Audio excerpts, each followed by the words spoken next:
अब हम देखेंगे मौर्य, चुंग, सातवाहन, गुप्त, वर्धन, पाल, राष्ट्रकूट, प्रतिहार, चोल, पल्लव और चालुक्य साम्राज्य के बारे में। इन सब के बारे में हम स्टेप बाय स्टेप अध्ययन करेंगे।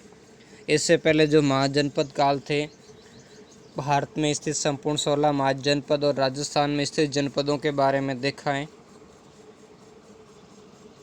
और उसी जनपदों में एक जनपद था मगध। उसी मगध जनपद में ही आगे चल कर के मौर्य साम्राज्य की स्थापना हुई।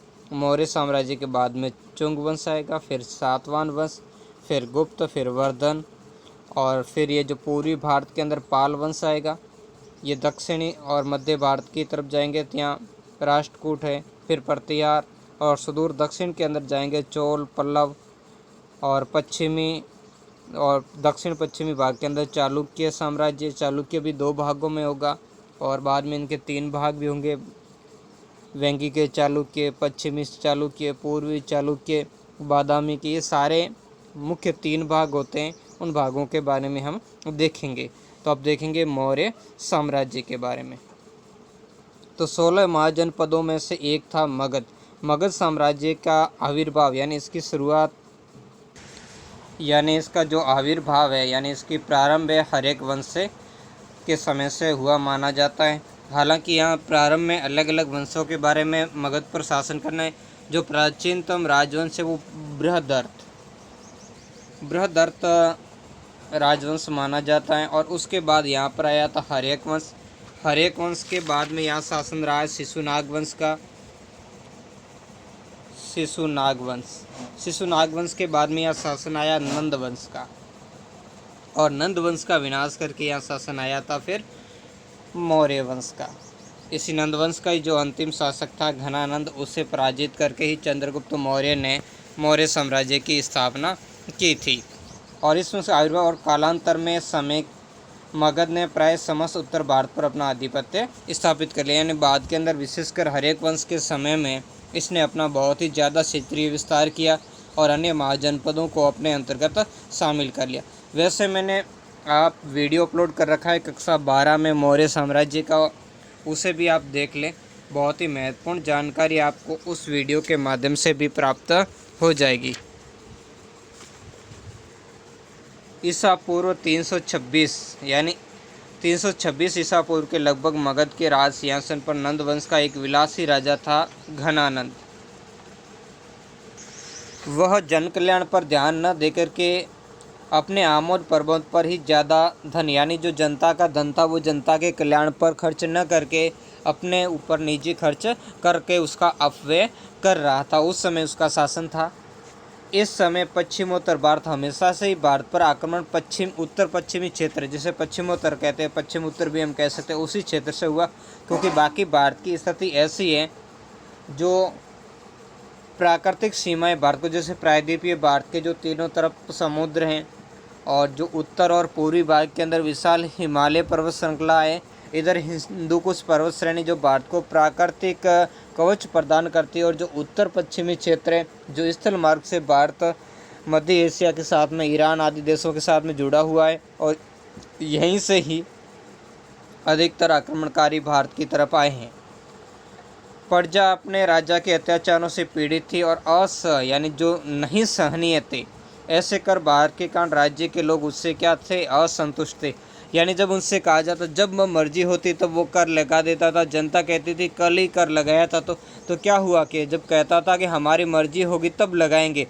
तो इस तरीके का अत्याचारी राजा घनानंद इस समय इधर शासन कर रहा था। और उसी समय जो पश्चिमोत्तर भारत है वहाँ पर कोई सुदृढ़ राज्य स्थित नहीं था। यानी इस तरीके की सीमा कमज़ोर सीमा थी जहाँ से भारत की तरफ आक्रमण हो सकता था, और इस कमज़ोर कड़ी की तरफ ये ध्यान नहीं दे रहा था। इसी परिस्थिति में मगध में एक ऐसे व्यक्ति की आवश्यकता थी जो विदेशी आक्रमण से उत्पन्न संकट को दूर करके और इस संपूर्ण भारत को एक सूत्र में बांध करके चक्रवर्ती सम्राट के आदर्श को चरितार्थ करें। और जब इस क्षेत्र में यूनानी आक्रमण प्रारंभ हुए तो तक्षशिला का एक आचार्य था घनानंद, वो भी नंदवंश के शासक अपने कौटिल्य जिसे कहते हैं या चाणक्य कहते हैं, वो मगध के शासक घनानंद के पास भी आया था और उसे प्रार्थना भी उसने की थी कि वो संपूर्ण इस विदेशी आक्रमण के समय भारत का नेतृत्व करें। हालांकि इसके लिए घनानंद तैयार नहीं हुआ। उल्टा घनानंद ने इस कौटिल्य यानी चाणक्य का क्या कर लिया था, अपमान कर लिया था। और इसी अपमान के कारण चाणक्य ने प्रतिज्ञा कर ली थी कि वो जब तक नंदवंश का विनाश नहीं करेगा तब तक वो अपनी चोटी नहीं बांधेगा। तो शीघ्र ही भारत के राजनीतिक नभमंडल पर कौटिल्य का शिष्य चंद्रगुप्त प्रकट हुआ और एक नवीन राजवंश मौर्य वंश की स्थापना की थी। यानी जो चाणक्य है, जिसे कौटिल्य भी कहते हैं, जिसे विष्णुगुप्त भी कहा जाता है, ये एक ही व्यक्ति का नाम है जिसने चाणक्य को इस योग्य तैयार किया और कि वो संपूर्ण भारत को एक चक्र के अंदर, एक सूत्र के अंदर बांध सके। अब देखेंगे चंद्रगुप्त मौर्य, जिसका 322 से 298 ईसा पूर्व शासन था। इसकी मैंने कहानी भी जो कक्षा 12 का वीडियो उसमें बता दी, इसमें अब वापस रिपीट नहीं करेंगे क्योंकि वीडियो थोड़ा ज़्यादा लंबा हो जाएगा। इसने अपने गुरु चाणक्य की सहायता से अंतिम नंद वंश के शासक घननंद को या घनानंद को, जिसे यूनानी लोग अग्रमीज भी कहते थे, पराजित करके 25 वर्ष की आयु में चंद्रगुप्त मौर्य मगध के राज सिंहासन पर आरूढ़ हुआ, यानी वहाँ का ये शासक बन गया था।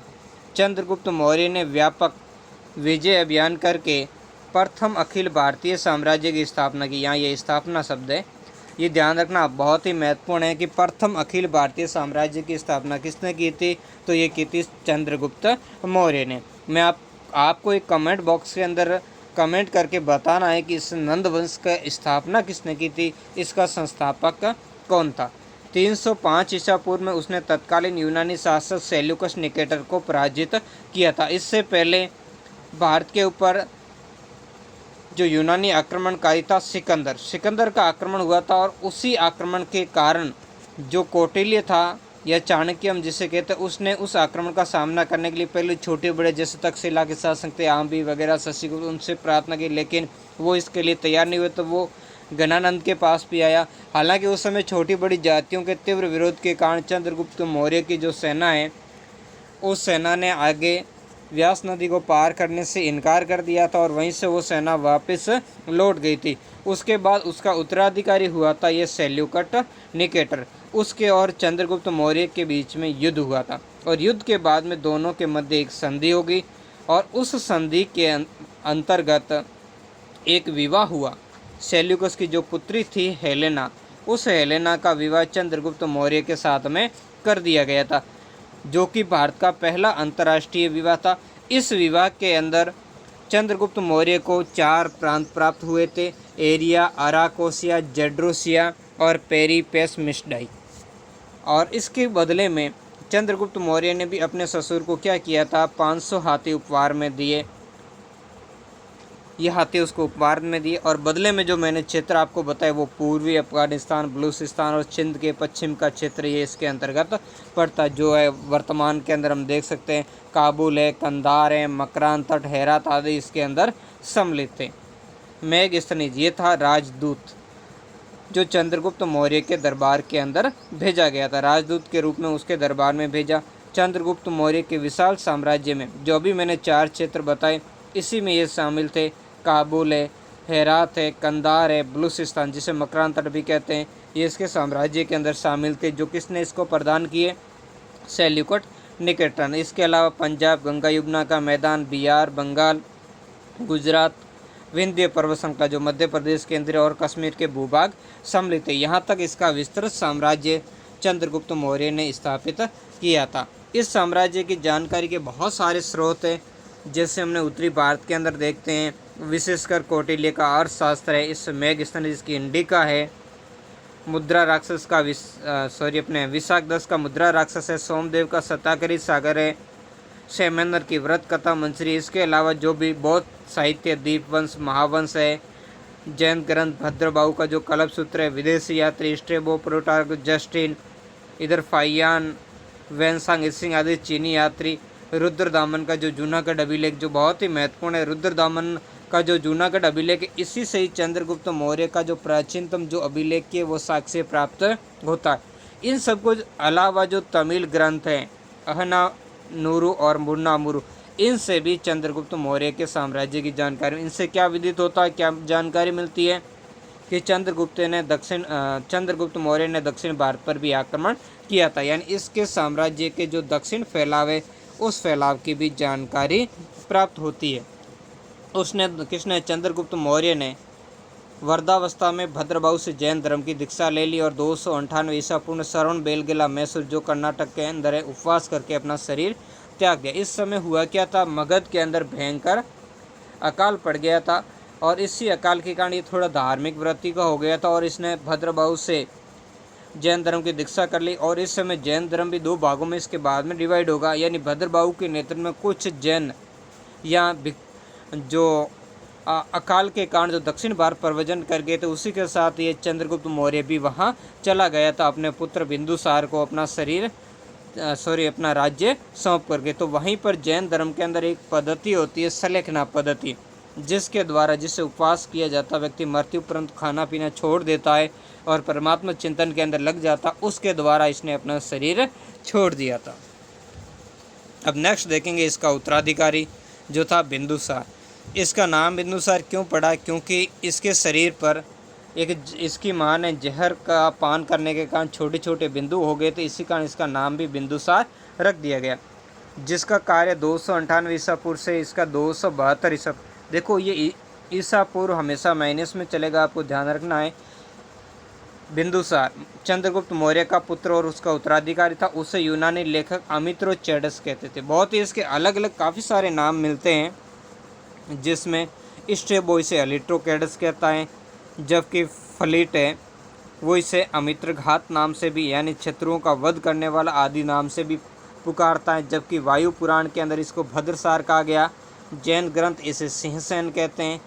उसने सुदूर पूर्वी दक्षिण भारतीय क्षेत्रों को जीत करके मगध साम्राज्य में सम्मिलित कर लिया था, यानी इसने दक्षिण के अंदर जो मौर्य साम्राज्य है उस साम्राज्य का विस्तार किया। अगर आपसे ऐसा क्वेश्चन आए कंपटीशन एग्जाम की दृष्टि से बहुत ही महत्वपूर्ण है, विशेषकर अभी रिट की तैयारी करने वालों के लिए तो गोल्डन है।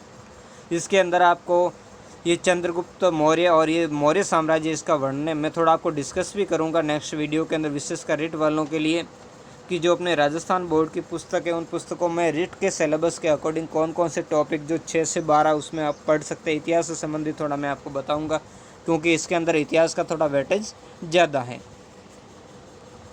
दिव्यावदान के अनुसार उसके शासनकाल में तक्षशिला जो वर्तमान पेशावर पाकिस्तान के पास है में 2 विद्रोह हुए, जिसका दमन करने के लिए पहले उसने अशोक को भेजा, ये इसके पुत्र है बिंदुसार के, और उसके बाद सुसीम इसका सबसे बड़ा पुत्र था, उसे भेजा। बिंदुसार के राज दरबार में यूनानी शासक एंटियोकस जो दूतों के आदान प्रदान की जो प्रथा है वर्तमान में भी एक देश से दूसरे देश के अंदर देखने को मिलती है, उसकी शुरुआत चंद्रगुप्त मौर्य के समय हुई थी। उस समय जो मेगस्थनीज जो था प्रथम राजदूत था, जिसका दोनों देशों के बीच में आदान प्रदान हुआ था, वैसी प्रथा बिंदुसार के समय भी जारी रही। तो बिंदुसार के राज दरबार में यूनानी शासक था एंटियोकस प्रथम। ये बहुत हुए थे, 4 हुए थे एक ही नाम से, एंटियोकस प्रथम, एंटियोकस द्वितीय, एंटियोकस तृतीय और एंटियोकस चतुर्थ। इसने एक डायमैक्स नामक व्यक्ति को राजदूत के रूप में इसके दरबार में नियुक्त किया था।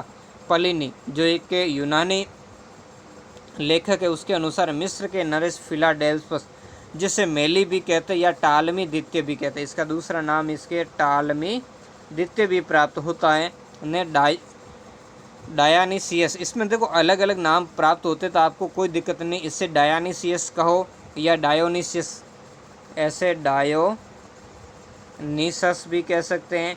तो इस तरीके से ये लिखने की दृष्टि से अलग अलग मिलता है। मिस्री राजदूत बिंदुसार के अंदर दरबार के अंदर भेज जाता।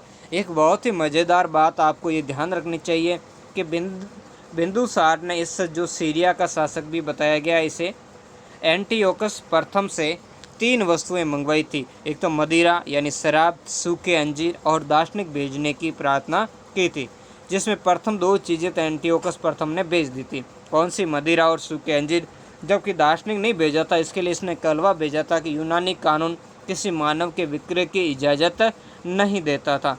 तो हो सकता था, इससे सिद्ध होता है कि भारतीय इससे पहले जो शराब जैसी बुरी वस्तु से परिचित नहीं थे, और यहीं से ही एक अभिलेख के साक्ष्य के रूप में हमें प्राप्त होता है कि शराब का भारत के अंदर आगमन हुआ था। तो इससे पहले अच्छी बात थी। और वर्तमान के अंदर इस शराब का दुर्गुण उन घरों के अंदर स्पष्ट देखने को मिलता ही है जो माफियावर्ती से पीड़ित है या जिन घरों के अंदर इस शराब का पान करते हैं। अगला देखेंगे जो मौर्य साम्राज्य का बहुत ही महत्वपूर्ण शासक हुआ है उस शासक के बारे में। ये शासक है अशोक, जिसका शासनकाल 273 ईसा पूर्व से 232 ईसा पूर्व तक माना जाता है। हालांकि इसके शासन के प्रारंभ के बारे में काफ़ी विवाद हैं और उस विवादों के ऊपर थोड़ी बात करेंगे। पहले वो विवाद आखिर क्या हैं? वो विवाद इसके सिंहासन पर बैठने को लेकर हैं। कहा जाता है कि सबसे बड़ा पुत्र सुसीम था, यानी राज्य का वास्तविक उत्तराधिकारी सुसीम था, और जो इसका पिताजी यानी बिंदुसार भी सुसीम को शासक बनाना चाहते थे और वो अशोक से रुष्ट नहीं थे। और कहा जाता है कि अशोक ने अपने भाइयों की हत्या करके बिंदुसार की मृत्यु से पहले राज सिंहासन पर अधिकार कर लिया था और इसके लिए बिंदुसार ने उससे कुछ रुष्ट भी थे और उसको कड़वे शब्द भी इसके लिए प्रयोग में लिए थे। इसके लिए कहा यह जाता अलग अलग, जैसे कुछ ग्रंथ हैं अपने बौद्ध ग्रंथ, महावंश कहता है कि वो उसने अपने 11 भाइयों की हत्या करके वो सिंहासन पर बैठा था, जबकि एक अन्य बौद्ध ग्रंथ है महाबोधिवंश, वो इसके 99 भाइयों की हत्या की बात करता है। तो इतनी सारी बात तो हमें नहीं लगती है, प्रमाणिक नहीं लगती है, कपोलकल्पित हो सकती है। इधर जो तिब्बती एक थे लामा तारानाथ, वो 6 भाइयों की हत्या की बात करते हैं। और इसके अलावा अशोक का जो 5वां अभिलेख है उसमें भी उसके जीवित भाइयों के परिवारों का उल्लेख है। तो इन सभी कारणों से ये बात तो हमें उतनी स्पष्ट नहीं लग रही है कि उसने, हालांकि इतना ज़रूर है कि उसके लिए अपने भाइयों के साथ में सत्ता संघर्ष हुआ होगा और इस सत्ता संघर्ष और आंतरिक स्थिति के अंदर कुछ कमजोरी रही होगी और इसको सुदृढ़ करने के लिए 4 वर्ष का समय लगा था। इस कारण कहा जाता है कि अशोक ने अपना जो राज्याभिषेक है वो 269 ईसा पूर्व के अंदर इसका किया गया था।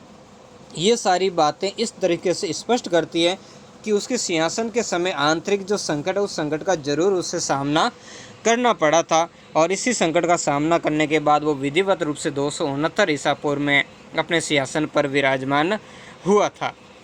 हालांकि अशोक का कुछ ऐसी अनुश्रुतियाँ कि वो चरित्र का अच्छा भी नहीं था और एक बार ऐसा कहा जाता कि उसने महिलाओं ने कुछ उसके ऊपर, उसके रूप के ऊपर कमेंट कर दिया तो उसने काफ़ी सारी की हत्या भी करवा दी थी।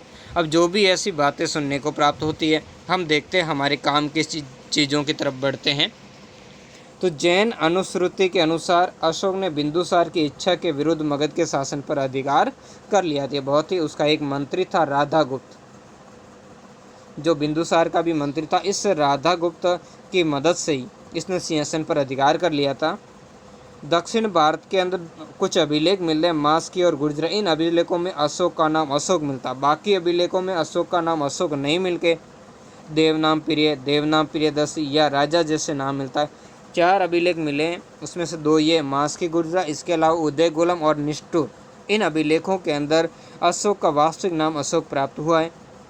अशोक ने विदिशा की राजकुमारी से विवाह किया था, जो कहा जाता कि वो बौद्ध संघ की, उस समय एक व्यापारी था, बौद्ध संघ से जुड़ा हुआ व्यापारी था, उसकी ये पुत्री थी और विदिशा की जो राजकुमारी कहा जाता था। और इन्हीं से इसे पुत्र उत्पन्न हुए, संघमित्र और पुत्र महेंद्र। और इन्हीं से कहा जाता कि अशोक का जो झुकाव है वो बौद्ध धर्म की ओर हुआ था। इसके अलावा उसके अभिलेखों में भी उसकी एक रानी का वर्णन मिल रहा है और उस रानी का नाम है कुरुवांकी,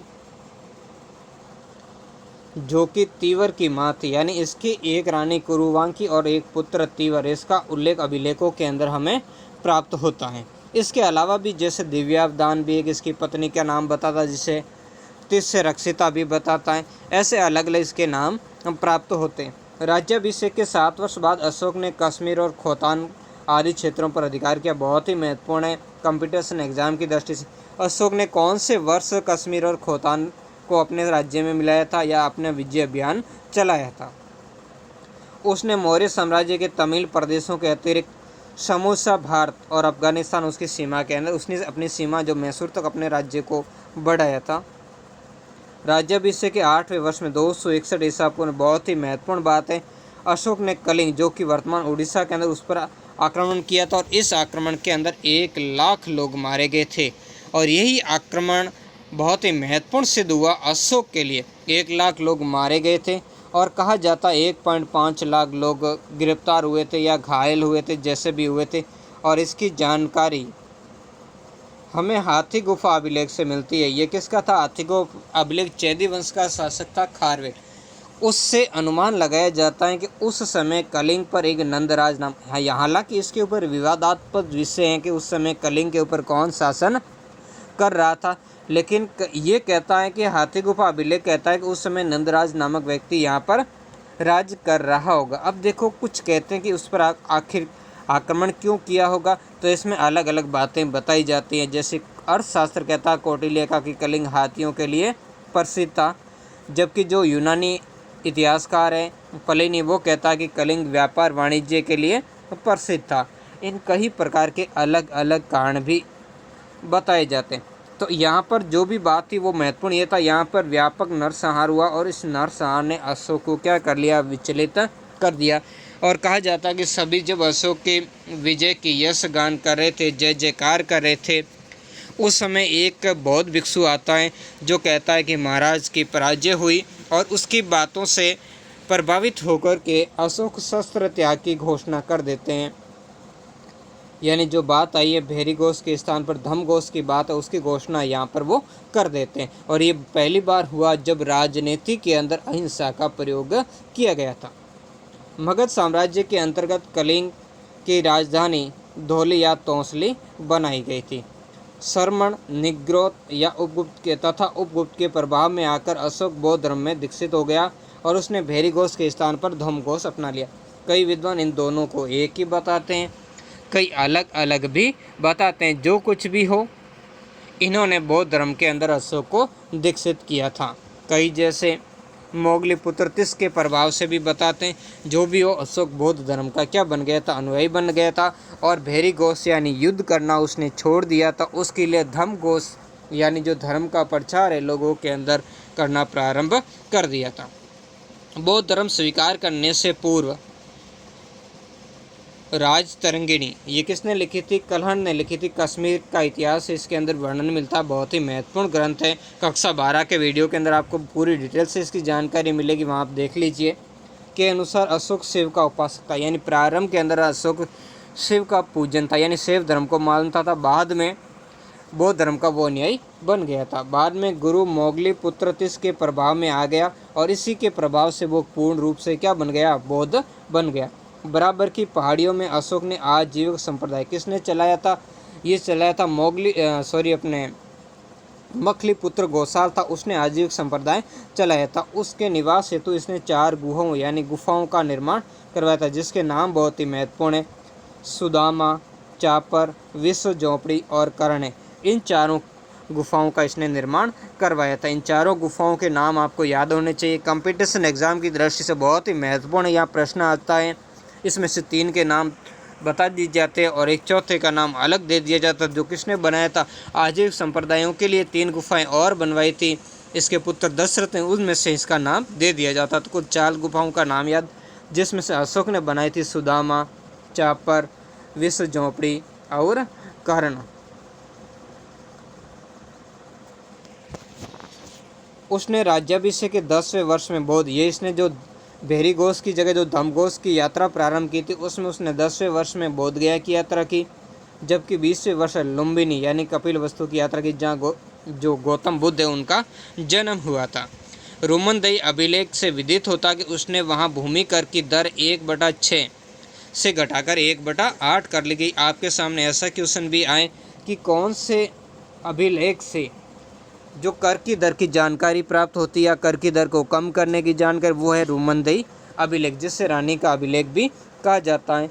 अशोक के शिलालेखों में चोल हैं, सेर है, पांड्य हैं, केरल सीमावर्ती राज्य भी बताए गए हैं। इन राज्यों का वर्णन हुआ है। राज्याभिषेक से संबंधित लघु शिलालेख में अशोक ने सव्य को बुद्ध शाक्य कहा है, जिसमें महत्वपूर्ण होता है जैसे मास की अभिलेख। इस मास के अभिलेख में अशोक ने खुद को क्या कहा है? बुद्ध शाक्य घोषित किया है। इसके अलावा अहरोरा अभिलेख, उसमें बुद्ध के अवशेषों पर जो स्मारक बनाने का भी जिक्र करता है। इसके अलावा जो अशोक ने जो भाबरू जो जयपुर के अंदर से प्राप्त हुआ है, उसमें भी धम्म के आधार पर बताया गया है कि राहुलोवाच्युत या गे विजय से जो लिया गया उसमें बताई, उसमें 4 बातें ये करता और विशेषकर 3 बातें जिसे बौद्ध धर्म का जो 3 रत्न कहे जाते हैं, बुद्ध, धम्म और संघ, इसका उल्लेख भी भाब्रू शिलालेख में मिलता है। इसके अलावा यहाँ कुछ पुस्तकें जिनके पढ़ने का भी वर्णन करता है। अब देखेंगे इसका महत्वपूर्ण था अशोक का, जिसके लिए आज प्रसिद्ध है। 2 शासक इतिहास में बहुत ही महत्वपूर्ण है जो जन कल्याण के लिए प्रसिद्ध है। वो एक है मौर्य सम्राट अशोक, दूसरा है पुष्यभूति या वर्धन वंश का शासक था हर्षवर्धन, जो जन कल्याण के लिए बहुत ही महत्वपूर्ण शासक सिद्ध हुए। ऐसे इतिहास के अंदर और कोई शासक नहीं हमें देखने को मिलते। तो अब देखेंगे हम उस अशोक के धम्म के बारे में। अशोक ने मनुष्य की नैतिक उन्नति हेतु जिन आदर्शों का प्रतिपादन किया उन्हें ही क्या कहा जाता है, धम्म कहा जाता। धम्म कोई अलग नहीं थे, यही जो नैतिक आचार विचार के जो नियम थे उन्हें ही अभिलेखों के अंदर क्या कहा गया, धम्म कहा गया। अशोक ने धम्म की परिभाषा दूसरे और 7वें स्तंभ लेख के अंदर दी है। उसके अनुसार क्या था, पाप कर्म से निवृत्ति, विश्व कल्याण, दया, दान, सत्य, धर्म की शुद्धि, साधु स्वभाव का होना, कल्याणकारी कार्य करना, पाप रहित होना, व्यवहार में मृदुता यानी कोमलता यानी व्यवहार में लोगों के प्रति कोमल लाना, लोगों से अच्छी मिठास लाना, दया रखना, दान करना, सुचिता रखना, प्राणियों का वध नहीं करना यानी अहिंसा का पालन करना, माता पिता व बड़ों की आज्ञा मानना, गुरु के प्रति आदर करना, मित्रों, परिचितों, संबंधियों, ब्राह्मणों, शर्मणों, ब्राह्मण धर्म के मानने वाले, उसमें ब्राह्मण यानी जो वैदिक धर्म मानने वाले थे, हालांकि वैदिक से थोड़ा ब्राह्मण धर्म अलग था। शर्मण जो बौद्ध धर्म मानते थे उनके प्रति दानशीलता होना, उचित यानी सही तरीके से हमारा व्यवहार करना। अब देखो इसमें कुछ मैं आपको परिभाषा जो अभी अपने ऊपर पढ़ा कि दूसरे और 7वें शिलालेख के अंदर क्या परिभाषा, तो दूसरे स्तंभ लेख के अंदर अशोक ने जो धम्म की परिभाषा दी थी वो परिभाषा थी आपासीनवे बहु कथाने, दया दाने, सच्चे सोचे, माधवे साधवे च। अब इसका अर्थ ये अभी जो हमने पढ़ा है वो इसका अर्थ है। इसके अलावा अशोक ने जो कुछ और भी प्रतिपादन के लिए आवश्यक शर्तें बताई है। ये तीसरे इस अभिलेख के अनुसार धम्म में अलप संग्रह और अलप व्यय का विधान था, यानी कम से कम, ताकि क्या हो, जो हम क्या करते हैं सबसे ज़्यादा जो जमाखोरी की बात है, अधिकतर समस्याएं क्यों आती है कि लोग अपनी आवश्यकता से अधिक वस्तुओं का संग्रह कर देते हैं और अधिक खर्च करते हैं, जिससे क्या होता है संसाधनों का अपव्यय होता है और जिनको ज़रूरत होती है उन लोगों को नहीं प्राप्त होता और जिनको ज़रूरत नहीं होती वो लोग उसका अधिक उपभोग कर लेते हैं, उसका अपव्यय कर लेते हैं। तो इसकी बहुत ही जो प्राकृतिक जो संसाधन है उस संसाधनों का जो कुशलतापूर्वक प्रयोग की बात अशोक ने कही है। जो भाब्रू अभिलेख है उसमें अशोक ने बुद्ध धर्म के 3 रत्न, बहुत ही महत्वपूर्ण जो मैंने अभी बात भी की थी, बुद्ध है, धम्म है और संघ के प्रति अपनी जो आस्था है वो आस्था इसके अंदर प्रकट की थी। नेक्स्ट है सांची, जो रायसेन मध्य प्रदेश से प्राप्त, व सारनाथ वाराणसी उत्तर प्रदेश से जो लघु स्तंभ लेख है उसमें अशोक ने कौशाम्बी तथा पाटलिपुत्र के महापात्रों को आदेश दिया कि वो संघ में फूट डालने वाले भिक्षु भिक्षुणियों को बहिष्कृत किया जाए। यानी ये जो महापात्र नामक इन अधिकारी थे उन अधिकारियों की अशोक ने नियुक्ति की थी, जिसका कार्य क्या था, जिसका कार्य था विभिन्न संप्रदायों में सामंजस्य रखना, अकारण दंडितों के जो परिवारों को सहायता प्रदान करना था। इसके लिए इसने महापात्रों की नियुक्ति की थी और उसको ये आदेश दे दिया था कि जो भी संघ के अंदर जो बौद्ध संघ है उसमें फूट डालते यानी विभेद मत विभेद उत्पन्न करते हैं उन भिक्षु भिक्षुणियों को बहिष्कृत यानी संघ से बाहर निकाल दिया जाए। प्रथम शिलालेख के अंदर विज्ञप्ति जारी की कि किसी भी यज्ञ के समय पशुओं का वध नहीं किया जाए। बहुत ही महत्वपूर्ण है ये क्वेश्चन, कई बार कंपटीशन एग्जाम में आया कि अशोक के कौन से शिलालेख में पशु बलि का साक्ष्य प्राप्त होता है, तो वो इसी प्रथम शिलालेख के अंदर उसके पशु बलि का साक्ष्य प्राप्त होता है। हालांकि एकाएक उसने जो पशुओं का वध, जीवों की हत्या पर रोक नहीं लगाई थी, धीरे धीरे उसमें कम करवाया गया। अगली हम देखेंगे उसकी धम्म यात्रा, बहुत ही महत्वपूर्ण है अशोक की धम्म यात्रा, जो उसने भैरी घोष के स्थान पर धम्म घोष की अपनी यात्राएं प्रारंभ करवाई थी। तो अशोक ने से पूर्व विहार यात्राएं की जाती थी, जिसमें राजा पशुओं का क्या करते थे, शिकार करते थे यानी हिंसा करते थे। जो निहत थे या जो जानवर होते थे उस अकारण उसका शिकार कर दिया करते थे, उसकी हत्या करते। अशोक ने इसके स्थान पर अब धम्म यात्राएं प्रारंभ की, तो बहुत ही महत्वपूर्ण था, जो एक व्यवहारिक दृष्टि से भी बहुत ही उपयुक्त और जन कल्याण से भी ये संबंधित था, जिसमें बौद्ध स्थानों की यात्राएं की जाती थी, जिसमें क्या था, ब्राह्मणों शरणों वर्दों को स्वर्ण दान दिया जाता था। इस तरीके से उसने दान के माध्यम से, जन कल्याण के कार्यों के माध्यम से जो धन का जो पुनर्वितरण किया, जो चक्रीय सिस्टम उसको स्थापित किया, जिससे राज्य और जनता दोनों को ही लाभ हुआ था। अब देखेंगे अनुसंधान, बहुत ही महत्वपूर्ण शब्द है। वैसे अनुसंधान का इंग्लिश में हम कहते हैं रिसर्च, यानी कोई खोज की जाती है। अशोक के काल में राज्य के कर्मचारियों, जिसमें कौन थे ये कर्मचारी, प्रादेशिक थे, राजयुग थे, युग थे, इनको प्रति 5वें वर्ष में धम्म प्रचार हेतु, यह धर्म नहीं है, यहाँ धम्म है, धम्म प्रचार हेतु यात्रा पर भेजा जाता था, जिसे लेखों में क्या, अभिलेखों के अंदर अनुसंधान किया गया। इसको इसलिए भेजा था ताकि क्या हो, राजा के जो दुख दर्द है, उस दुख दर्द की ये खबर है, ये खबर राजा तक पहुंचा सके। और जिसमें अशोक ने बहुत ही सारी ऐसी व्यवस्था की थी, और उसने अशोक ने कहा भी था, इस राजू को कहा भी था कि उसके पास में हर समय हर जगह जनता के जो दुख है सुख है, उस समस्या की खबर उस तक पहुंचाई जाए। अब देखेंगे दूसरा महत्वपूर्ण अधिकारी था इसने, वो था धम्म महापात्र। तो अशोक ने अपने राज्याभिषेक के 14वें वर्ष, बहुत ही महत्वपूर्ण है इसके अंदर कि कौन से वर्ष में इसकी नियुक्ति की थी, तो अशोक ने अपने जो राज्याभिषेक है, उस राज्याभिषेक के जो 14वें वर्ष है, कहीं कहीं जैसे यहाँ ध्यान देने योग्य ये बात है कि जो राजस्थान बोर्ड की ही बुक है कक्षा 12 की, उस 12 के अंदर ये 13वें वर्ष के अंदर है। 12 की दूसरे अध्याय के अंदर लिखा है कि उसने 13वें वर्ष के अंदर धम्म महापात्र पद का सृजन किया है, जबकि इस बुक्स के अंदर 14वें वर्ष में लिखा है। तो इससे थोड़ा विभेद उत्पन्न होता, तो आप दोनों ही बातों का ध्यान रखें।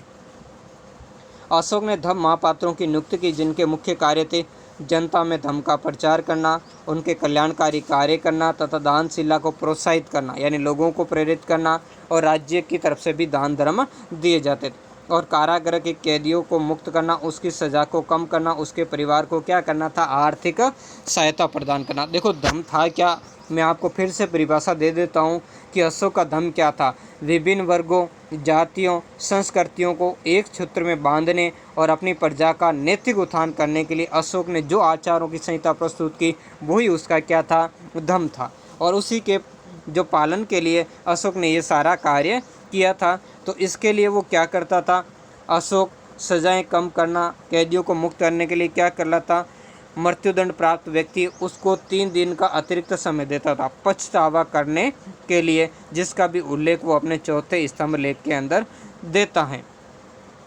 और धम्म महापात्र जो विभिन्न परिवार थे, जो अकारण सजा प्राप्त परिवार थे, उनकी क्या करते थे, सहायता करते थे। अब देखेंगे इसके अभिलेखों के बारे में। सबसे महत्वपूर्ण है वो अभिलेख ही अशोक के हर कंपटीशन एग्ज़ाम के अंदर हो, या जो जैसे कक्षा 10 की एग्ज़ाम हो, 12 की एग्ज़ाम हो, उसके अंदर इस अभिलेखों से संबंधित प्रश्न हर बार पूछा जाता है। तो अशोक प्रथम शासक था जिसने अभिलेखों के माध्यम से अपनी प्रजा को संबोधित किया था।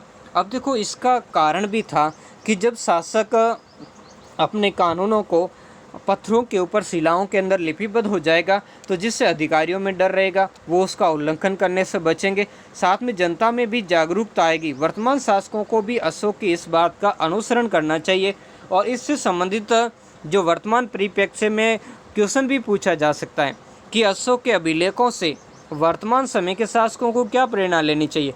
तो वर्तमान समय के शासकों को भी करना चाहिए। हालांकि शासक वर्तमान शासन व्यवस्था के अंदर कुछ एक चीज़ों का जो वर्तमान में जैसे कोरोना जैसी बीमारी चल रही है, तो उसके कारण भी जनता के लिए विभिन्न जो शिलाओं पर वर्तमान इलेक्ट्रॉनिक मीडिया के माध्यम से या जो पोस्टर के द्वारा सरकार इसका क्या करती है, प्रचार करती है। तो वैसे ही उस समय के लिए अशोक ने भी तो उसकी दूरदर्शी सोच थी, जिसकी प्रेरणा उसे ईरानी शासक जो दारा प्रथम भी कहते हैं, या जिसे डेरियस प्रथम, उससे मिली थी। ऐसा ही जो दारा प्रथम ने अपने राज्य के अंदर इन अभिलेखों का निर्माण करवाया था। हालांकि उसके और अशोक के अभिलेखों के अंदर बहुत सारा डिफरेंस भी हैं। अशोक के अधिकांश अभिलेख ब्राह्मी लिपि के अंदर हैं, जबकि पश्चिमोत्तर भारत का जो मनचेरा और शाहबाज खाड़ी से अभिलेख उसके प्राप्त वो खरोष्टी लिपि। ये खरोष्टी लिपि का विकास ही खरोष्टी और अरामाई लिपि ये ईरानी प्रभाव को दर्शाती है। टोपरा से दिल्ली लाए गए एक स्तंभ पर 7 लेख एक साथ उत्कीर्ण है। 7 लेख का मतलब 7 लाइनें। बाकी उसके जो अभिलेख हैं स्तंभ लेख उन पर 6 लाइनें मिली है, यानी 6 लेख मिले। और दिल्ली से टोपरा लाए हुआ एकमात्र अभिलेख उसके अंदर 7 लेख मिले हैं। जबकि दूसरे और तीसरे अभिलेख में यवन नरेश एंटियोकस द्वितीय का उल्लेख मिलता है। तो यहाँ से भी आपको जानकारी प्राप्त होती कौन से अभिलेख, दूसरा और तीसरे में यवन नरेश एंटियोकस द्वितीय का उल्लेख है। अशोक के अभिलेखों को पढ़ने में पहली बार सफलता जेम्स प्रिसेप को कब हुई थी? 1837 ईस्वी के अंदर इनको प्राप्त हुई थी। ताम्रपर्णी ये किसे कहा जाता है? श्रीलंका की राजा तिस्क ने भी अशोक से प्रभावित होकर देवनामपिरे की उपाधि धारण की थी। ऐसा भी क्यों सुना से बार कौन सा शासक था जिसने अशोक के अलावा देवनामपिरे की उपाधि धारण की थी? वो थी श्रीलंका के शासक थे तिस्क। दूसरे राज्याभिषेक के अवसर पर उसने अशोक को अपने यहाँ आमंत्रित भी किया था। तो अशोक ने अपने पुत्र महेंद्र को बोधि वृक्ष का एक भाग लेकर के वहाँ पर भेजा था। और यहीं से श्रीलंका के अंदर जो बौद्ध धर्म है, बौद्ध धर्म का पदार्पण यानी बौद्ध धर्म की जो शुरुआत है वो श्रीलंका के अंदर मानी जाती है। और 40 वर्ष के शासन के बाद 232 ईसा पूर्व के अंदर अशोक की मृत्यु हो गई थी। तो अशोक ने बहुत ही महत्वपूर्ण कार्य करवाए थे। जन कल्याण के लिए भी उसने वृक्षारोपण करवाया था, सराय बनाई थी, सड़कें बनाई थी, सिंचाई कुआं आदि का निर्माण करवाया था। और एक युग पुरुष के रूप में अशोक ने जो साम्राज्य को जो परिवर्तनशील है उन कार्यों को किया था। जैसे उसके धर्म के अंदर सहिष्णुता, अहिंसा, सदाचार जैसे नियमों का उसने राजनीति के अंदर जो है प्रयोग किया था। मौर्य साम्राज्य के बाद में अब देखेंगे इनके उत्तराधिकारी, यानी अशोक के उत्तराधिकारी और मौर्य साम्राज्य का पतन। तो अशोक के बाद अगले 50 वर्ष तक उसके कमज़ोर उत्तराधिकारियों का शासन रहा। अशोक के बाद कुणाल राजा बना। ध्यान रखना कुणाल, जिसे दिव्यावदान में धर्म विवर्धन कहा गया। और राज तरंगिणी के अनुसार उस समय जालौक कश्मीर का शासक था, जिसका काफ़ी सारे और भी साक्ष्य मिलता है और कि यहाँ था। और जो संपूर्ण जो उत्तर पश्चिम का क्षेत्र है वो इंडो ग्रीक शासक है उनके अधिकार में आ चुका था। तारानाथ के अनुसार अशोक का पुत्र वीरसेन, ये ग्रंथों और व्यक्तियों के नाम ध्यान रखने। अशोक का जो पुत्र है वीरसेन वो कहाँ का शासक था? गांधार, जो वर्तमान कंधार का स्वतंत्र शासक बन गया। कुणाल के अंधा होने के कारण मगध का जो प्रशासन है उसके पुत्र किसके हाथ में आ गया था? संप्रीति के हाथ में। यह संप्रीति कौन था? अशोक का पौत्र था। कहीं कहीं इसके हिस्से के कहा जाता है कि गुजरात और पश्चिमी मध्य प्रदेश का भाग है वो इसके हिस्से के अंदर था। कुणाल के पुत्र दशरथ ने भी मगध पर क्या किया था? शासन किया था। और उसने नागार्जुन की गुफाएं आजीव को दान दी। किसने की थी? दशरथ ने। और बृहदर्थ, ये ध्यान रखना, बृहदर्थ है जो अंतिम मौर्य शासक था जिसकी हत्या उसके ब्राह्मण मंत्री था पुष्यमित्र शुंग ने करके इस मौर्य साम्राज्य को क्या कर दिया था? समाप्त कर दिया था। तो इस प्रकार है जो मौर्य साम्राज्य वो क्या हो गया? डिक्लाइन हो गया था। और वहाँ पर कौन से नए वंश की स्थापना हुई? चुंग वंश की स्थापना की थी पुष्यमित्र चुंग ने। तो देखो मौर्य साम्राज्य की जो डिक्लाइन क्यों हो गया, यानी इसका पतन क्यों हो गया, इसके लिए काफ़ी सारे लोग हैं जो अशोक की दम की नीतियाँ हैं उस नीतियों को उत्तरदायी ठहराते हैं। हालांकि इसके लिए अशोक की दम की नीतियाँ नहीं, उसके जो उत्तराधिकारी थे उसकी कमजोरी इसके लिए काफ़ी सारी जिम्मेदार थी। तो क्या था? दम जो दुर्बल शासक थे, राजनीतिक अनिश्चितता थी, यानी शासन का जैसे अभी हमने देखा अलग अलग भागों में टुकड़ों में दिखता है कि राज्य बंट गया था। और जो सीमाओं की जो असुरक्षा थी इस कारण जो उसकी दम की नीति नहीं फलीभूत हो सकी। और अशोक की जो दम की नीति तो वो कहाँ थी? जब शांति के समय, यानी जब राज्य आंतरिक और बाहरी दृष्टि से क्या हो? सुरक्षित हो। लेकिन ऐसा बाद में संभव नहीं हुआ था। और साथ में उनके जो अयोग्य उत्तराधिकारी थे जो आपस में झगड़ते रहते थे। और इस कारण सरयुग के नेतृत्व के कारण मौर्य साम्राज्य क्या हो गया? जो पतन हो गया था। अब देखेंगे मौर्य प्रशासन के बारे में, बहुत ही महत्वपूर्ण है मौर्य प्रशासन। तो मौर्य प्रशासन की जानकारी हमें किससे मिलती है? विशेषकर इसकी जानकारी हमें अर्थशास्त्र मिलती है। जो कौटिल्य ने लिखा था अर्थशास्त्र, उससे हमें इसकी जानकारी प्राप्त होती है। इसके अलावा जो मेगस्थनीज है, जिसने इंडिका नामक पुस्तक लिखी थी, उससे भी हमें मौर्य प्रशासन की जानकारी प्राप्त होती है। दूसरी महत्वपूर्ण इसकी बात, एक शुरुआत में जो पहली बार जो भारत के अंदर जो एकीकृत राज्य या केंद्रीकृत राज्य की स्थापना हुई थी, वही बात, यानी भारत में पहली बार केंद्रीकृत शासन व्यवस्था की स्थापना इसी मौर्य साम्राज्य के समय हुई थी। यानी जो अखिल भारतीय साम्राज्य, उसकी स्थापना इस समय हुई थी पहली बार भारत के अंदर। यानी सत्ता का केंद्रीकरण, इससे पहले सत्ता का विकेंद्रीकरण, यानी छोटे छोटे शासक थे। इसी कारण भारत में बार बार यूनानी भी सफल हो रहे थे। तो उसकी इस कमजोरी की जगह जो चंद्रगुप्त मौर्य ने केंद्रीकरण प्रारंभ किया था, लेकिन यह राजा निरंकुश नहीं होता था, वो जनता के कल्याण के लिए हमेशा तत्पर रहते थे। कौटिल्य ने राज्य के 7 अंग निर्दिष्ट किए, जो कौन थे? राजा था, अमान थे उसका मंत्री, जनपद या राज्य, दुर्ग था, दुर्ग रक्षा के लिए, कोष खजाना था, सेना थी रक्षा के लिए, तथा मित्र, मित्र यानी जो दुश्मन होते थे उनसे रक्षा के लिए क्या होता था? मित्र। इसके अलावा कौटिल्य ने 8वें अंग के रूप में भी शत्रु की भी चर्चा की है। राजा द्वारा मुख्यमंत्री और पुरोहित की नियुक्ति उसके चरित्र की भली भांति परीक्षा के बाद की जाती थी, और इस परीक्षा को उपदा परीक्षण कहा जाता था। जैसे वर्तमान समय में भी IAS अधिकारियों की नियुक्ति के लिए विभिन्न प्रकार की प्रतियोगी परीक्षाओं के द्वारा इनकी नियुक्ति की जाती थी, वैसे भी उस समय भी उपदा परीक्षण के माध्यम से ही इनकी नियुक्ति की जाती थी। अर्थशास्त्र के अंदर इस मंत्री परिषद है, उसको क्या कहा गया? राजा का नेत्र, यानी उसकी आंख बताया गया है। ये लोग मंत्रिमंडल के क्या होते थे? अंतरंग सदस्य हुआ करते थे। मंत्रिमंडल के अतिरिक्त परिषद मंत्री भी होता था, जो एक तरीके से क्या थी? वर्तमान समय में जो मंत्री परिषद होती है उस तरीके से क्या होती थी? मंत्री परिषद हुआ करती थी। अब इसके मंत्री परिषद अलग अलग भागों के अंदर हम देखेंगे, जैसे केंद्रीय प्रशासन है, केंद्रीय प्रशासन के बाद प्रांतीय प्रशासन, इस रूप के अंदर देखेंगे।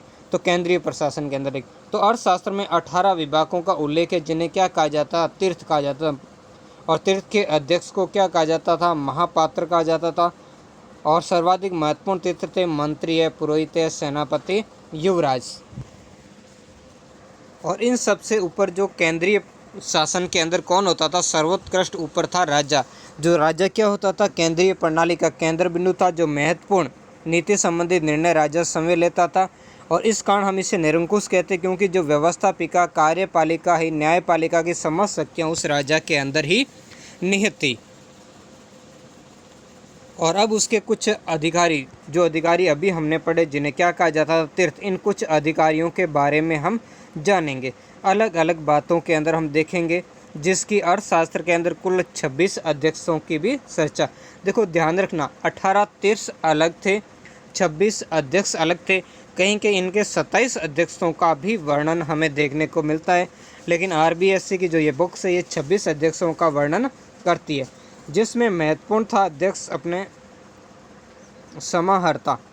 इसका कार्य क्या था? ये राजस्व एकत्रित करता था, आय व्यय का ब्यौरा रखता था, और वार्षिक बजट तैयार करना इसका अधिकारी था। बहुत ही महत्वपूर्ण अधिकारी ये हुआ करता था, समाहर्ता, यानी जो वर्तमान जो वित्त मंत्री की तरह इसके कार्य हुआ करते थे। दूसरा था सन्निधाता, यानी कोषाध्यक्ष। तो आप जानते हो कि सन्निधाता का क्या? ये राज्य के विभिन्न भागों में कोष गृह यानी खजाना और अनागार बनवाना, उनसे रक्षण से संबंधित कार्य करता था। अर्थशास्त्र में 26 विभागों के अध्यक्षों का उल्लेख मिलता है, जिसमें कौदास्य सीता अध्यक्ष यानी कृषि से संबंधित, पया अध्यक्ष यानी व्यापार से संबंधित, सूत्रा अध्यक्ष ये जो कताई बुनाई से संबंधित कार्य करता था, लूना अध्यक्ष ये बूचड़ खाने से संबंधित कार्य करता था, यानी जो पशुओं की कटाई से संबंधित, जो कसाई खाना उससे संबंधित, विविध अध्यक्ष ये चारागाह से संबंधित कार्य, लक्षणा अध्यक्ष ये मुद्रा जारी करने से संबंधित। इसके अलावा देखो लक्षणा अध्यक्ष ये मुद्रा, और मुद्रा अध्यक्ष ये अलग होता था।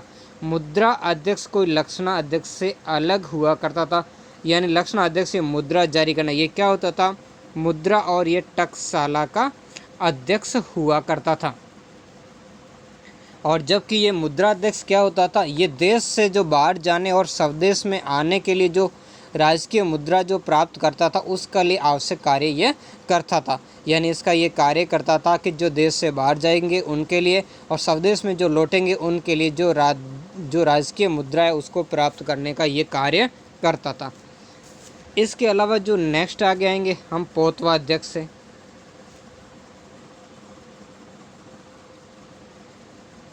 इसके नेक्स्ट है पोतवाध्यक्ष। पोतवाध्यक्ष का क्या कार्य होता था?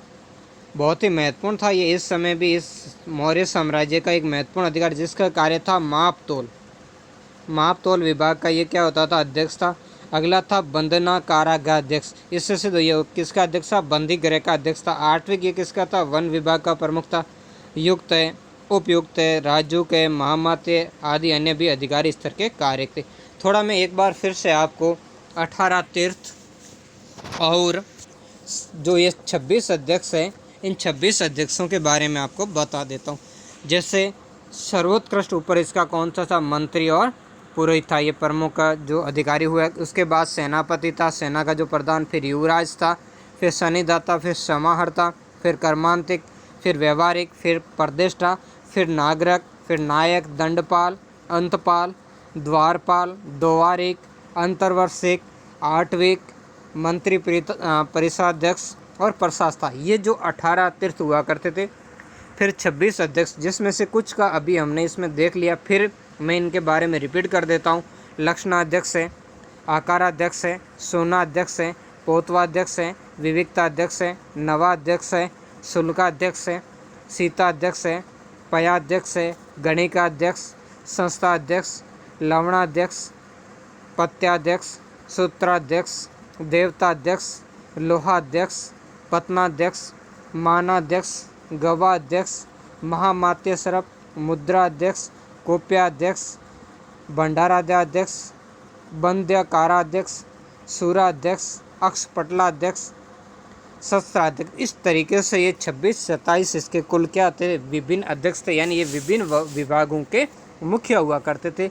जैसे वर्तमान में भी क्या है? मंत्रीय विभागों के अंदर अलग अलग विभागों के प्रमुख हुआ करते थे। तो इस तरीके के जो व्यवस्थित शासन व्यवस्था मौर्य काल के अंदर थी। अब देखेंगे उसके अंदर प्रांतीय प्रशासन के अंदर क्या है। तो अशोक के समय के अंदर मगध साम्राज्य के 5 प्रांतों का, प्रारंभ के अंदर 4 थे, अशोक के समय ये प्रांतों की संख्या बढ़कर 5 हो गई, क्योंकि अशोक ने कलिंग को 5वां प्रांत बनाया था। तो इसमें उत्तरापद, जिसकी राजधानी क्या थी? तक्षशिला थी। अवंती राष्ट्र की राजधानी क्या थी? उज्जैनी थी। कलिंग की राजधानी तौसली, दक्षिणापर्त की राजधानी सुवर्णगिरी और मध्य देश की राजधानी क्या थी? पाटलिपुत्र थी। तो ये इस तरीके से अलग अलग भागों के अंदर इसका विभाजन किया गया था। और जिसमें क्या था? महत्वपूर्ण संख्या के अंदर जो वर्णन मिलता है हमें, वो है प्रांतों का। प्रांतों का शासन राजवंशीय कुमार या आर्यपुत्र नामक अधिकारी जो द्वारा होता था। इसके अलावा कुछ और भी अधिकारियों की कभी कभी नियुक्ति कर दी जाती थी, जो राजा के क्या होते थे? मुख्य योग्य अधिकारी हुआ करते थे। प्रांत विषयों के अंदर विभक्त थे। प्रांतों का भी आगे डिवाइडेशन होता था विषयों के अंदर, और जो विषयों के जो प्रमुख होते थे उसे हम क्या कहते थे? विषयपति कहते थे। जिले का प्रशासनिक अधिकारी कौन होता था? स्थानिक होता था, जो समाहर्ता के अधीन होता था। प्रशासन की सबसे छोटी इकाई का मुखिया क्या होता था? गोप होता था। जो कौन होता था? गोप। ये ग्राम का प्रधान नहीं है, किसका था? 10 गांवों का मुखिया होता था। और समाहर्ता के अधीन प्रदेष्टि नामक अधिकारी होता था, जो स्थानीय गोम और ग्राम अधिकारियों के क्या करता था? कार्यों की जांच करता था। तो इस तरीके से इन विभिन्न अधिकारियों के माध्यम से मौर्य प्रशासन को सुदृढ़ व्यवस्था थी, और एक दूसरे के अंग को जोड़ करके उनके ऊपर प्रभावी नियंत्रण रखा जाता था। नेक्स्ट अब हम देखेंगे इसका जो नगर प्रशासन है वो किस टाइप का था। तो बहुत ही महत्वपूर्ण है। इसके जो नगर प्रशासन की जानकारी हमें मेगस्थनीज ने जो इंडिका लिखी उसके अंदर प्राप्त होती है। तो देखो मौर्य युग में क्या था? विभिन्न जो नगरों का प्रशासन, जो वर्तमान जो नगर पालिकाएँ हैं उनकी तरीके से चलाया जाता था। तो इसके लिए क्या होता था?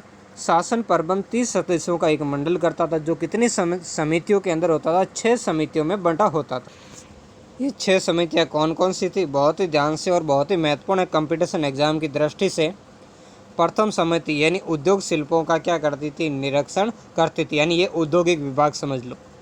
दूसरी समिति है विदेशियों की देखरेख करना, यानी विदेशियों की क्या करती थी? देखभाल से संबंधित, कौन विदेशी आया गया, कहाँ गया, उससे संबंधित ये जानकारी रखती थी।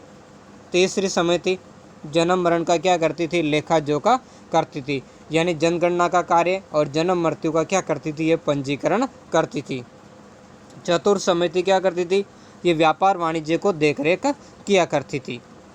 पांचवी समिति ये निर्मित वस्तुओं के विक्रय का निरीक्षण करती थी, यानी जो निर्यात होता था उस निर्यात को रोकने का कार्य करती, यानी हम कह सकते हैं कि ये काला बाजारी पर रोक लगाती थी, यानी कहीं कहीं किसी वस्तुओं की काला बाजारी न हो, इसके लिए निर्मित वस्तुओं के जो विक्रय पर ये अपने नियंत्रण रखती थी, उसकी देखरेख किया करती थी।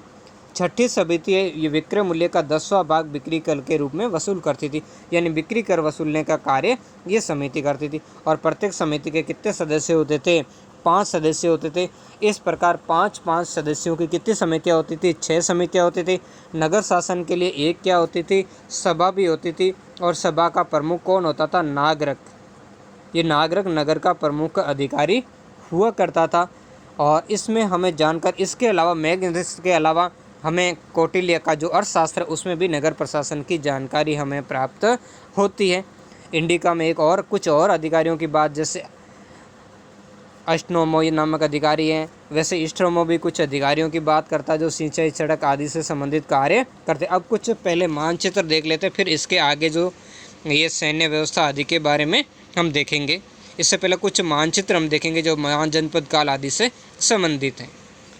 ये अब आपके सामने 16 महाजनपद और उनकी राजधानियाँ, यानी जो पहले हमने 16 महाजनपदों का जो उल्लेख किया था वो 16 महाजनपद इनमें और उनकी राजधानियाँ।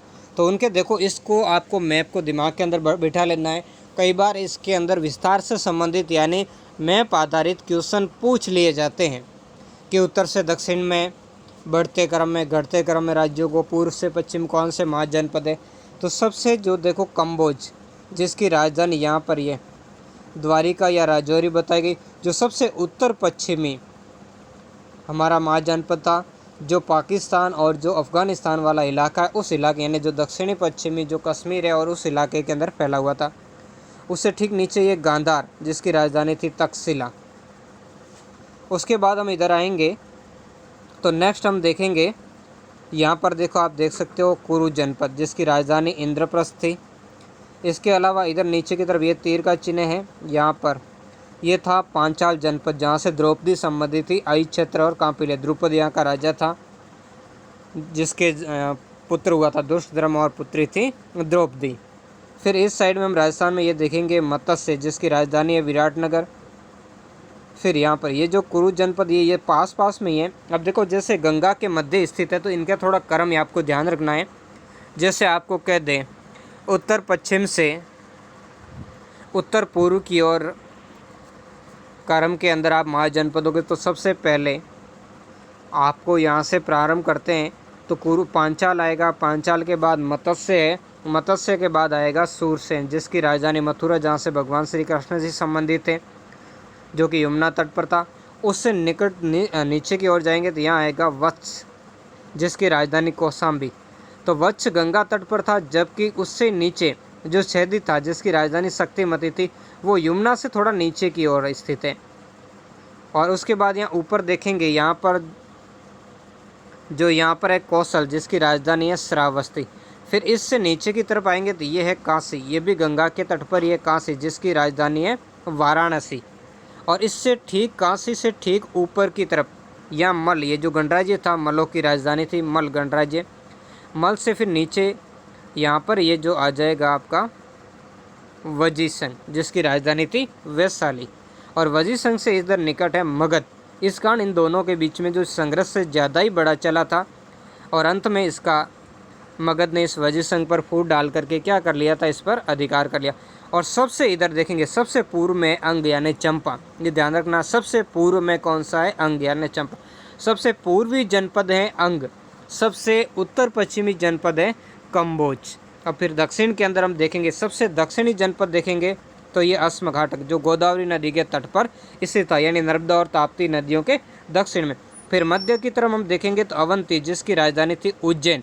तो इस तरीके के ये महत्वपूर्ण 16 जनपद है जिनकी अवस्थिति आपके सामने रखी गई है, जिसमें आप देख सकते हो 1 2, इधर से ये 3 4 5, 5 के बाद ये हो गया 6 7 8 9, फिर 10 11 12 13 14 15 और 16, ये 16 जनपद हो गए यहाँ पर। तो इन 16 की बात आ गई आगे। फिर ये पूरा भारत का मैप है, आप देख सकते हो। तो इस तरीके से मैप के माध्यम से आपको इनके दिमाग के फिर हम देखेंगे ये दूसरा मैप है, ये मौर्य साम्राज्य के प्रमुख राजनीतिक केंद्र के बारे में हम देखेंगे कि मौर्य साम्राज्य कितना विस्तृत था, इसकी जानकारी आपको प्राप्त हो जाएगी। बहुत ही महत्वपूर्ण है इन मैप के माध्यम से। देखो ये जो भी पूरा भारत ये बताया गया आपको, यहाँ से लगा करके ये वाला भाग है ना, ये सारा का सारा भाग उस समय मौर्य साम्राज्य के अंतर्गत था, जिसमें अफ़गानिस्तान, ईरान का क्षेत्र, तक्षशिला और इधर मध्य, पूरा मध्य यानी दक्षिण के अंदर जो कर्नाटक का क्षेत्र है वहाँ तक, मैसूर तक का क्षेत्र इसके अंदर सम्मिलित था। जिसके 5 जो भी क्षेत्रीय केंद्र बताए गए थे, उन 5 क्षेत्रीय केंद्रों में से ये महत्वपूर्ण केंद्र है। जो भी हमने इसकी प्रशासनिक जो व्यवस्था है, उस व्यवस्था के अंतर्गत हमने देखा था कि 5 क्षेत्रीय केंद्र कौन कौन से हैं। तो पहला जो उत्तरापथ था उसकी राजधानी ये तक्षशिला है, और इसके बाद में जो दूसरा प्रांत था अवंती राष्ट्र, जिसकी राजधानी उज्जैन ही है।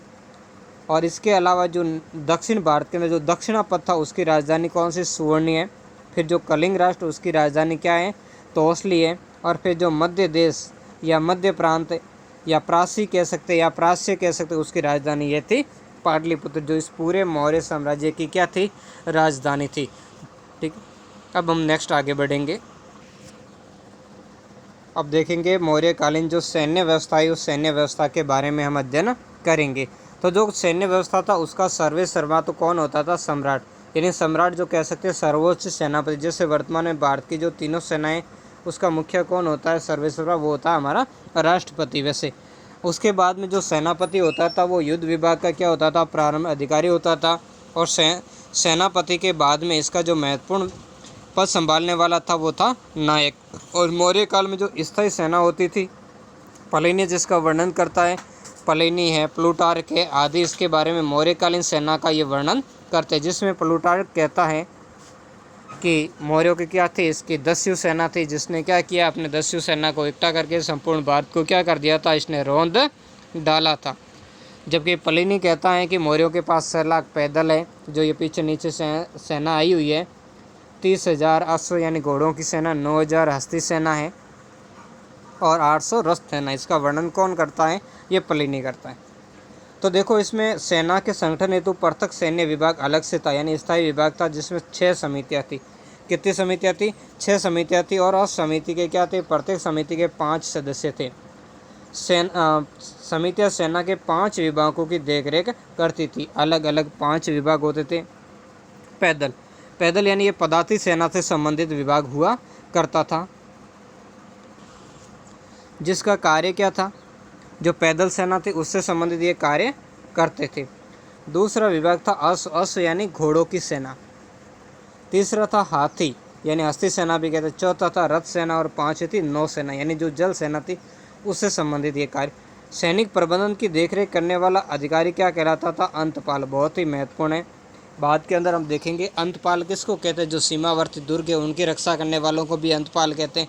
तो यहाँ जो मुख्य जो सैनिक प्रबंधन की देखरेख करने वाला वो था मुख्य अंतपाल था। सीमांत क्षेत्रों की जो व्यवस्थापक वो भी अंतपाल होता था। वो दोनों सेम ही इसमें नाम मिलता। मैगजीन इंडिका के अनुसार चंद्रगुप्त मौर्य के पास 6 लाख पैदल, 50,000 अश्वारोही, 9,000 हाथी और 800 रथ सुजित थे। ये प्लिनी भी कहता है और मैगजीन भी कहता है, क्योंकि मैगजीन की इंडिका मूल रूप से प्राप्त हमें नहीं हुई है और उसका वर्णन हमें प्लिनी, स्ट्रैबो आदि के अंदर प्राप्त होता है। फिर नेक्स्ट हम देखेंगे मौर्यकालीन न्याय व्यवस्था। बहुत ही महत्वपूर्ण थे इसके मौर्य साम्राज्य के समय की न्यायिक प्रशासन। तो सम्राट न्याय के जो विभाग का अब देखेंगे मौर्यकालीन जो न्याय व्यवस्था है। तो सम्राट जो न्याय का सर्वोच्च अधिकारी हुआ करता था। निचले स्तर पर ग्राम न्यायालय थे, जहाँ ग्रामणी कौन होता था, मौर्य काल में जो ग्राम है, ग्राम का प्रमुख व्यक्ति था, प्रमुख अधिकारी था, वो ग्रामणी होता था और ग्रामवध अपना निर्णय देते थे। इसके ऊपर जो संग्रहण, ये विभिन्न अलग अलग इकाइयाँ होती थी। जैसे संग्रहण ये 10 गांवों का प्रमुख होता था। फिर है द्रोणमुख जो कौन होता था, ये 400 गांवों का जो प्रमुख होता था। फिर स्थानीय ये 800 गांवों का प्रमुख होता था। और इस स्थानीय से ऊपर होता था जनपद, जो किसका होता था 1600 गांवों का प्रमुख होता था। इनके न्यायालय होते थे। और सबसे ऊपर पाटलिपुत्र जो कि राजधानी थी, वहाँ केंद्रीय न्यायालय होते थे। ग्राम संघ और राजा के न्यायालय के अतिरिक्त अन्य सभी न्यायालय 2 प्रकार के थे, जिनके बारे में हम अभी देखेंगे। यानी जो न्याय था, इससे पहले देखेंगे मौर्य न्याय का आधार क्या था। तो मौर्यकालीन जो न्याय व्यवस्था थी उसका आधार था धर्म। धर्म है, व्यवहार है, चरित्र है और राजशासन। ये सब उस समय की क्या थी, न्यायिक संहिता के स्रोत थे। इसके आधार पर न्याय प्रदान किया जाता था।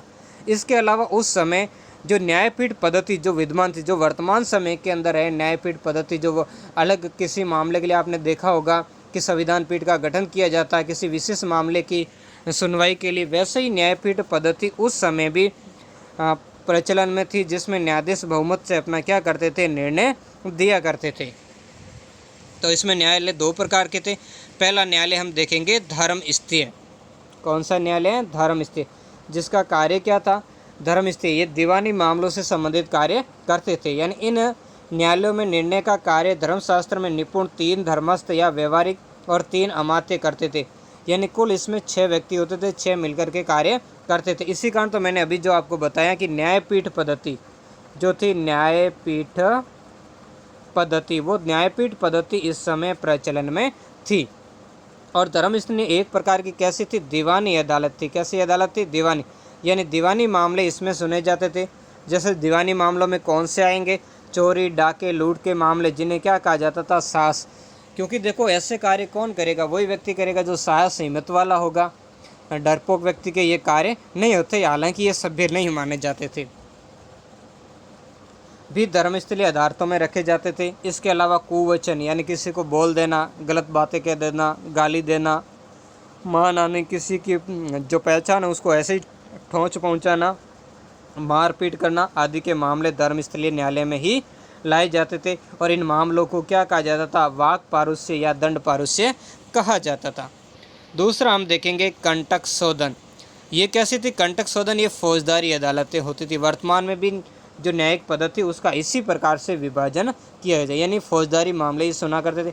इसमें 3 प्रदेष्टि, यानी इसका प्रमुख प्रदेष्टि होता था, जबकि उसका धर्मस्थलीय का प्रमुख व्यवहारिक होता था। और 3 अमात्य मिलकर के राज्य तथा व्यक्ति के मध्य विवादों का निर्णय करते थे। ये महत्वपूर्ण था। ये किससे विवाद, कौन सा विवाद सुनेगा, राज्य और व्यक्ति के मध्य जो विवाद होते थे वो कंटक शोधन न्यायालय में लाए जाते थे। नगर न्यायाधीश को व्यवहारिक महापात्र तथा जनपद न्यायाधीश को क्या कहते थे, राज्यों को कहा जाता था, जो कि अलग अलग विभागों से संबंधित न्यायिक व्यवस्था का कार्य करते थे।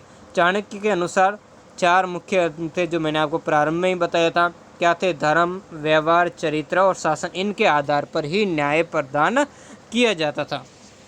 अब देखेंगे मौर्यकालीन समाज। तो जो कौटिल्य का अर्थशास्त्र है और मैगस्थनीज कृत इंडिका, इनके अंदर हमें मौर्यकालीन प्रशासन के बारे में महत्वपूर्ण जानकारी मिलती है। इसके अलावा अशोक के अभिलेखों में भी हमें मौर्य काल की जो सामाजिक व्यवस्था उसकी जानकारी प्राप्त होती है। कौटिल्य ने वर्णाश्रम व्यवस्था को सामाजिक संगठन का मुख्य आधार, यानी जो ब्राह्मण, क्षत्रिय, वैश्य के आधार पर विभाजन बताया है। कौटिल्य ने 4 वर्णों के व्यवसाय भी निर्धारित किए हैं। 4 वर्णों के अतिरिक्त कौटिल्य ने अन्य जातियों जैसे निषाद है, पारस्व, रथकार, छत्ता, वेद, सूद, चांडाल आदि का भी उल्लेख किया, जो क्या थी, इन 4 वर्णों से अलग और इन्हें क्या माने जाते है दृष्टि से, यानी निम्न माना जाता था। जबकि मैगस्थनीज अपने इंडिका के अंदर भारतीय समाज को 7 जातियों में बांटा था। बहुत ही महत्वपूर्ण है, कितने में बांटा, कई बार ये क्वेश्चन पूछा जा चुका है, जिसमें 7 जातियाँ कौन सी थी। इसने अपना ये विभाजन जो अपने यूनानी समाज थे उसके आधार पर किया, जिसमें दार्शनिक थे, किसान, पशुपालक, शिकारी, कारीगर या शिल्पी, सैनिक, निरीक्षक, सभासद और अन्य शासक वर्ग इसमें सम्मिलित था। मैगस्थनीज ने अपने वर्गीकरण में जाति, वर्ण और व्यवहार जो व्यवसाय है उसके अंतर को इसने क्या कर दिया था, भुला दिया था। इस कारण इसने जो वर्णन किया वो थोड़ा बाकी से वर्णन है उससे भिन्न वर्णन इसने किया गया। अब नेक्स्ट हम देखेंगे मौर्य काल में स्त्रियों। तो मौर्य काल में स्त्रियों की स्थिति भी अधिक उन्नत नहीं थी। जो प्रारंभ के अंदर स्त्रियों की स्थिति थी वो ऐसी उन्नत नहीं कहा जाता। फिर भी स्मृति काल में आते आते स्त्रियों पर बहुत सारी बंदिशें लगा दी गई और उन्हें पुरुष के अधीनस्थ कर दिया गया। और लेकिन उसके अलावा इसकी अच्छी स्थिति थी, यानी स्मृति काल की अपेक्षा इस समय उन्हें अच्छी स्थिति थी। स्त्रियों को पुनर्विवाह, यानी वो दोबारा विवाह कर सकती थी। और नियोग की अनुमति होती थी।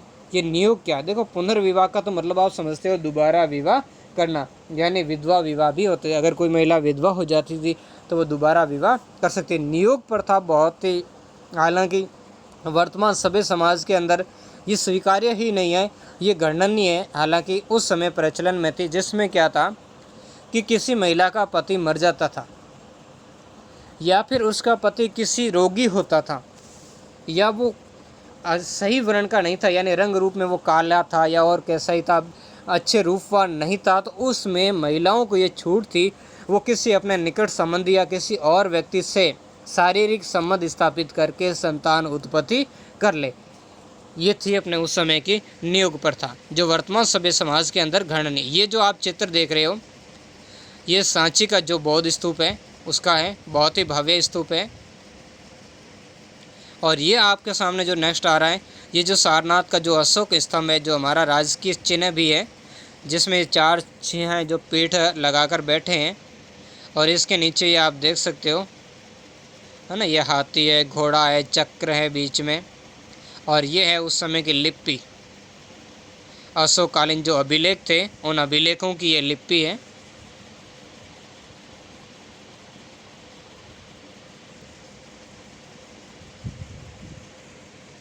इसमें हम देखेंगे, देखो अशोक के साम्राज्य के बारे में 263 ईसा पूर्व से 232 ईसा पूर्व के मध्य, क्योंकि जब उसने अपने साम्राज्य का विस्तार करना, हालांकि वो 273 ईसा पूर्व के अंदर शासक बन गया था, लेकिन उसने 10 साल बाद अपने जो साम्राज्य का विस्तार किया था, उसके बाद हम देखेंगे इसमें, जिसमें देखो ये हीरात को या हेरात है अफ़गानिस्तान के अंदर, और ये वहाँ की हेलमंद नदी है, यहाँ पर ये कंधार है, फिर यहाँ पर ये काबुल है, ये पेशावर है, ये शाहबाज गढ़ी है, ये मानसेरा है, और ये मैकराम या जो मकरान तट है इधर वो है।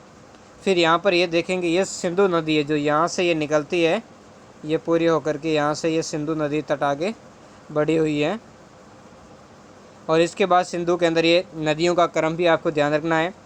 सिंधु के बाद में ये इधर से आएगी, ये झेलम नदी आएगी, पहले इसके अंदर आकर के मिलेगी। झेलम के बाद में चिनाब आएगी, फिर रावी आएगी, फिर ये व्यास है, इधर ये सतलज है, सतलज आगे आकर के व्यास नदी के अंदर मिक्स हो जाती है, और ये आगे आकर के सारी सिंधु जो नदी है उसके अंदर मिल जाती है।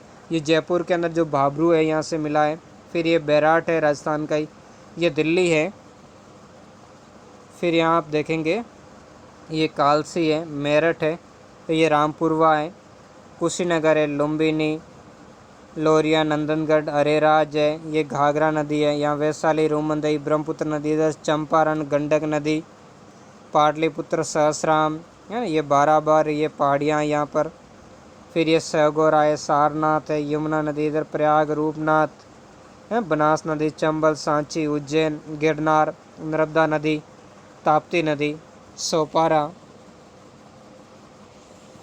फिर ये दक्षिण भारत के अंदर देखेंगे, ये अशोक के समय का बहुत ही विस्तृत साम्राज्य अशोक ने स्थापित किया था। फिर ये दक्षिण की तरफ देखेंगे, नर्मदा ताप्ती, सोपारा, गोवीमठ, मैसूर, कोफल, मास्की है ना, इधर धौली, योगढ़, कोफवाल, पालेमगुड़ी, ब्रह्मगिरी, सिद्धपुरी, जट्टी, रामेश्वर, कावेरी, ईरागुंडी, राजूल, मंडीगर। और इससे ये साम्राज्य सुदूर दक्षिण का था, केरल पुत्र, पांड्य, सत्यपुत्र और चोल, ये राज्य अशोक के राज्य में सम्मिलित नहीं था, बाकी सारा संपूर्ण राज्य अशोक के साम्राज्य में शामिल था। अशोक के देखो इसमें देख सकते हो शिलालेखों का अंकन है, अशोक की लाटों का अंकन है, स्तूपों का अंकन है, लघु शिलालेखों का है और गुहा लेखों का, इसके माध्यम से आप इसके अंदर देख सकते हो।